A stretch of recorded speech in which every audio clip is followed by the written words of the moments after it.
اور ہم کو بھی 6 مہینے دعائیں کرنی ہے، کیونکہ یہ جو ہماری عبادات ہے، جو پورا مہینہ ہم نے اہتمام کا گزارا ہے، یہ قبول ہو جائے۔ اللہ رب العالمین تمام نیکیوں کو ہماری قبول کر لے۔ ہم اب یہ چیک کریں کہ ہم نے جو مہینے بھر کا جو اہتمام کیا ہے رمضان کا، اس کا حاصل کیا ہے؟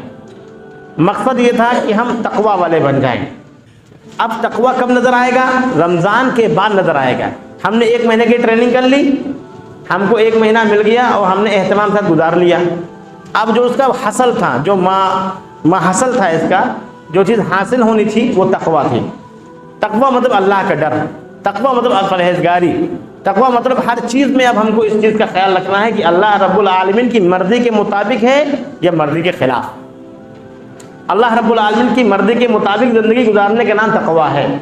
اپنے دامن کو خاردار جھاڑیوں سے سمیٹ کر کے سوتی کپڑا پہنے ہوں گے آپ، اور آپ اگر کسی خاردار جھاڑی سے چلیں گے تو دامن کو جس طرح سمیٹ لیتے ہیں، ایسے ہی ہم کو برائی سے بچنا ہے، ایسے اللہ رب العالمین کی نافرمانی سے بچنا ہے، رسول اللہ صلی اللہ علیہ وسلم کی سنت کے خلاف کوئی کام نہیں کرنا ہے، اسے تقوی کہتے ہیں۔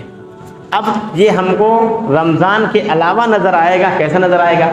اگر ہماری یہی روش جو ہماری رمضان المبارک میں تھی، یہی روش اگر رمضان تک رہی تو سلف صالحین کہتے ہیں تب تو یہ رمضان قبول ہوا، پھر تو کوئی فائدہ ہوا اس رمضان کا، ورنہ ہماری زندگی میں نہ جانے کتنے رمضان آئے اور چلے گئے، نہ جانے کتنے سیام آئے اور چلے گئے، نہ جانے کتنی قیام لیل آئیں اور نہ جانے کتنی شب قدر آئیں اور چلی گئی، کوئی حاصل نہیں ہوا۔ لیکن اس رمضان کا اگر ہم کو نتیجہ دیکھنا ہے تو ہم کو آگے آنے والے دنوں میں نظر آئے گا۔ اگر کوئی انسان متقی و پرہیزگار رہتا ہے تو اس کو یہ معلوم ہو جانا چاہیے کہ ہاں اس کی نیکیاں قبول ہو گئی، اس کا رمضان اس پر اثر ڈال رہا ہے۔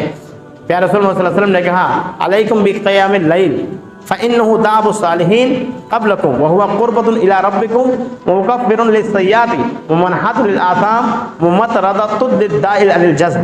یہ ایک روایت ہے جو رمضان کے بعد کے بارے میں کہا گیا ہے۔ علیکم بقیام اللیل، تم کو یہ چاہیے کہ ابھی تک تم نے فرض چھوڑی نہیں ہے، قیام لیل نہیں چھوڑا ہے، راتوں کو اپنی نیند ہٹا کر کے اس کے بعد قرآن مجید کو تلاوت کیا ہے، سنا ہے، دروس میں بیٹھے ہیں، تو اب آپ کا یہ معاملہ ہونا چاہیے آگے کی زندگی کا علیکم بقیام اللیل۔ اب تم کو چاہیے کہ تہجد پڑھو۔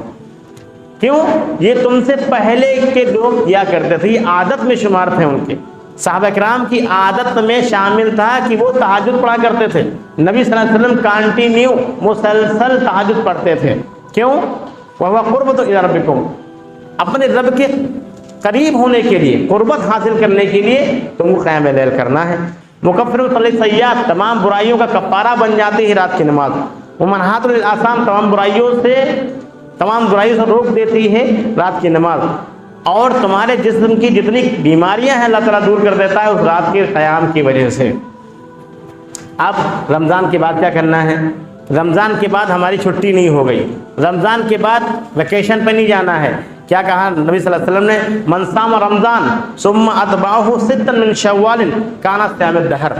ایک اور آفر لو، ایک اور آفر نبی صلی اللہ علیہ وسلم کی طرف سے، جو رمضان کے روزے رہے اس کے بعد میں شوال کے 6 روزے رکھے، اس کے لیے پورے سال کے روزے، اس کے لیے پورے سال کے روزے ہیں۔ 360 دن ہوتے ہیں، تقریباً 365 360 دن ہوتے ہیں اسلامی کیلنڈر کے حساب سے۔ 30 دن ادھر روزے رکھے، 6 دن رکھے، 36 گنے 10 کر لیجیے آپ، 360 ہو گیا۔ 10 گنا تو ملنا ہی ملنا ہے۔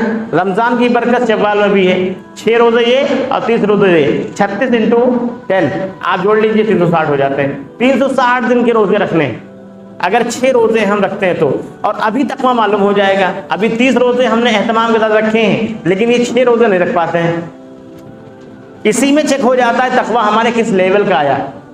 تو ہمیں یہ چاہیے جو روزے ہمارے چھوٹ گئے ہیں ان کا ہم پہلے اہتمام کریں، اس کے بعد ہم کیا کریں؟ 6 روزے شوال کے رکھیں۔ عید کا دن ہے، عید کے دن کے تعلق سے اتنا سمجھ لیجئے، یہ جو ہماری خواتین ہیں، عید میں خوشی ہوتی ہے، سب لوگ نئے کپڑے پہنتے ہیں، لیکن اتنا سمجھ لیجئے کوئی بھی ہمارا تہوار ہو اسلام کی سیرابی کے لیے ہوتا ہے، اسلام کو دکھانے کے لیے ہوتا ہے، اسلام کو بدنام کرنے کے لیے نہیں ہوتا ہے، اسلام کی دھجیاں اڑانے کے لیے نہیں ہوتا ہے۔ ہماری خواتین جو سج دھج کر کے نکلتی ہیں، شام کے وقت میں جاتی ہیں غیر محرم لوگوں کے پاس، اور دوسروں کے گھروں میں جاتی ہیں اور پردے کی دھجیاں اڑتی ہیں، اس طریقے کا رواج نہیں ہونا چاہیے۔ ہم سب کے گھروں میں یہ ہے، چھوٹی چھوٹی لڑکیاں ہیں، بڑی لڑکیاں ہیں، خواتین ہیں، ہمارے گھر کی مائیں بہنیں ہیں، کیا کرتی ہیں؟ سج دھج کر کے جاتے ہیں، اور آج کا دن تہوار کا دن ہے، سب سے ملاقات کریں گے، کون محرم ہے کون غیر محرم ہے بھول جائیے۔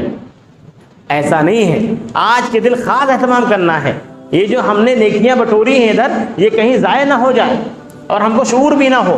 ہم بے پردگی کا سامان لے کر گھر میں آئے ہیں اور ہم کہیں گھومنے جا رہے ہیں تو وہاں پر ہم پردے کا اہتمام کریں، ہماری خواتین پردے کا اہتمام کریں۔ کیا کہا اللہ رب العالمین نے؟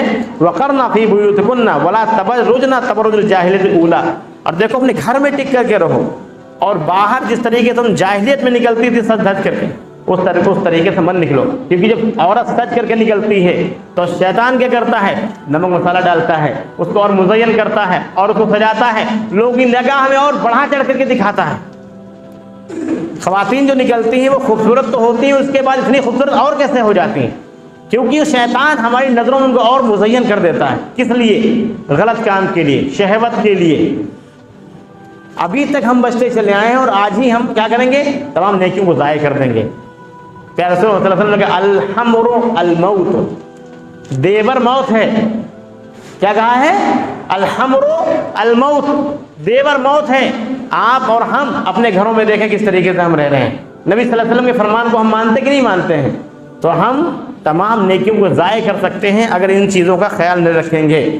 اب عید ہے تو ہماری عید میں اسلام کا کوئی بھی عمل ایسا نہیں ہے جس میں ہم غرباء اور مساکین کا خیال نہ رکھیں۔ عید الفطر میں ہم نے فطرہ نکالا ہے، اب اپنی عید میں ہم غرباء کا، مساکین کا اور لوگوں کا خیال رکھیں۔ پھر رسول اللہ صلی اللہ علیہ وسلم نے کہا ہے لا یؤمن احدکم حتی یحب لأخیہ ما یحب لنفسہ، تم میں سے کوئی شخص مومن نہیں ہو سکتا جب تک کہ وہ خود جو پسند کرتا ہے وہ اپنے بھائی کے لیے پسند نہ کرے۔ ہم کیا پسند کرتے ہیں؟ اچھے کپڑے پسند کرتے ہیں، عیدی پسند کرتے ہیں، اچھے پکوان پسند کرتے ہیں۔ ہمارے بیچ جو ہمارے بھائی ہیں، مسلمان بھائی ہیں، ان سب کو بھی ہم شامل کریں اپنی عید میں، اپنے یہاں ان کو بلائیں، اچھے سے کھلائیں، ان کی عزت کریں، ان کی تکریم کریں۔ خاص طور سے غرباء کے یہاں ضرور جائیں، دوستوں کے یہاں، رشتہ داروں کے یہاں تو جانا ہی جانا ہے، لیکن جو ہمارے محلے میں قریب ہیں، جن سے ہمارا دل نہیں ملا ہے ابھی تک، ان کے گھر بھی ہم جائیں۔ جو سوچتے ہیں کہ یہ ہمارے گھر کہاں آئیں گے، ارے تو بڑے پیسے والے ہیں، یہ تو ایسے، ان کے گھر ضرور جائیں آج، کیونکہ یہ ایک موقع ملا ہے آپ کو ان سے دل ملانے کا، ان سے بات چیت کرنے کا، ان کے حال احوال جانیے۔ ہماری اور کی ذمہ داری ہے یہ، اسی بہانے ہم چلے جائیں گے، اور کوئی تو موقع ملتا نہیں ہم لوگوں کو کہ وہاں ہم جائیں جا کر کے۔ یہ موقع ملا ہے، وزٹ کیجیے، دماغ میں رکھیے کہ اگر ہم ان کے پاس جائیں گے تو ان کی ضرورت جو ہوگی آنے والے سال میں انشاءاللہ ہم پورا کریں گے، جو بھی ہم سے ہو سکتا ہے اس کی مدد کریں گے۔ ایک اور چیز، رشتہ داروں کا خاص خیال رکھیں، صلہ رحمی کریں۔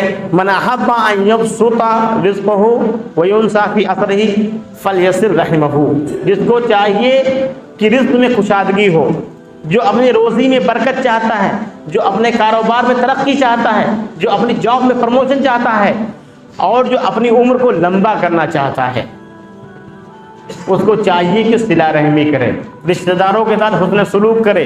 جو سل من قطع، جو تم سے کٹے، تمہارا رشتہ دار، تمہارا قریبی، تمہارا دوست، اس سے تم جوڑو، جو تم سے لے اس کو دو۔ یہ نبی صلی اللہ علیہ وسلم، یہی اسلام، اسی کو دیکھ کر کے لوگ مسلمان ہوتے تھے۔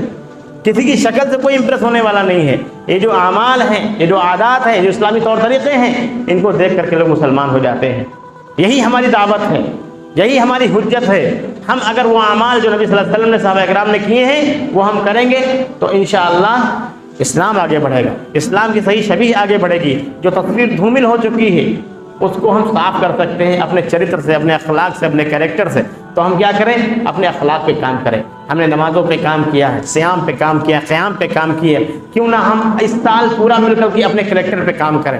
ہم اپنے کریکٹر پہ آج سے کام کریں گے، اگلے رمضان میں ملیں گے، پھر دیکھیں گے ہمارے اندر کتنا تقویٰ پیدا ہوا، ہمارے اخلاق و کردار میں کتنی اچھائی آئی، کتنا ہم نے اپنے کردار کو بلڈ کیا۔ آخر میں اللہ رب العالمین سے دعا ہے